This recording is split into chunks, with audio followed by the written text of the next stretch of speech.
I have a student, even his mother, has had about 14 years old at a rebellious age. All he likes to do is play the violent game, like killing, lots of killings, gun shooting, this kind of game. He feel, the Chinese quite boring compared this kind of excited game. And he could, he hardly can, he barely can sit down, focus on study, even 5 to 10 minutes, running around. Even his mother called him, "You a spoiled brat," So how to deal with this kind of kid, please? Great. So, so let me think about this in terms of this idea about the play zone, and then Susan, I'll come to you after that, and we'll get another example to look at. There's so many layers here. When there's something like this going on, we have a teenager who likes these games that involve fighting and killing, and it's hard for them to focus and to concentrate. And in playful parenting, we always include looking at ourselves. Okay, so we can't just say the child has to change. What's the trick for getting the child to change? We have to include what we call looking within.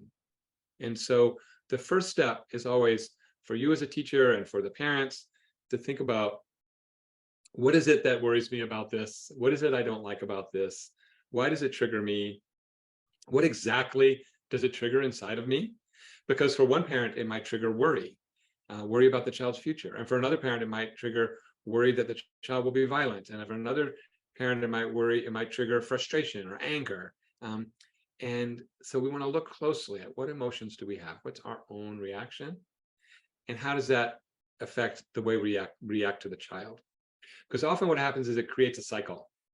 So we tell the child, that game is boring, that game is stupid, that game is violent, you should be studying instead.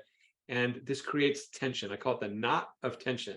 So it's like tying a knot in a rope, and you're pulling it from one side saying, that's bad, stop doing that. And the child digs in and says, you can't stop me, and you don't understand, and it's the only thing I like, and it's my favorite thing. And they pull the rope from the other side. And the more they pull, the more you pull, and the tighter the knot comes. And the more you pull, the more they pull, and the knot gets tighter and tighter and tighter.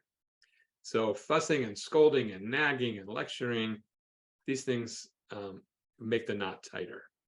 And yet, if you just give up and say, forget it, then they'll just lock themselves in the room and eat potato chips and play video games 24 hours a day. So that's not good either. So how do we break that cycle? How do we loosen that knot, untie the knot? I think laughter and togetherness and closeness is the best way to loosen the knot. And so how do you get laughter and closeness and togetherness? What I would do with a boy like this who likes these games, and I've done it before with boys just like this, I kind of sit next to them. I'm sort of almost even sitting in their lap and saying, oh my gosh, this game's so violent, I can't believe it, I have to be close to you.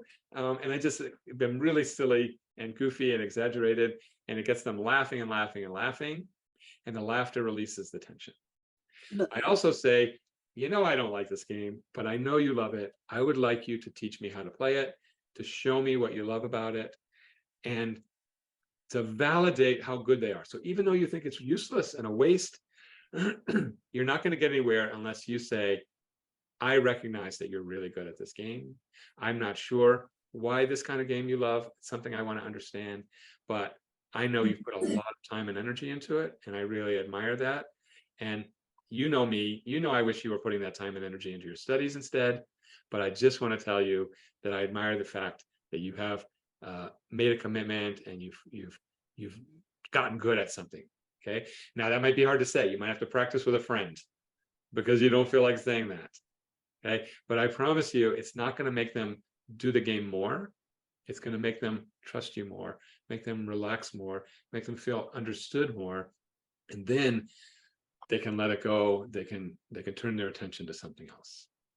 So we could talk for hours and hours more about these video games. I want to give you just a taste of that.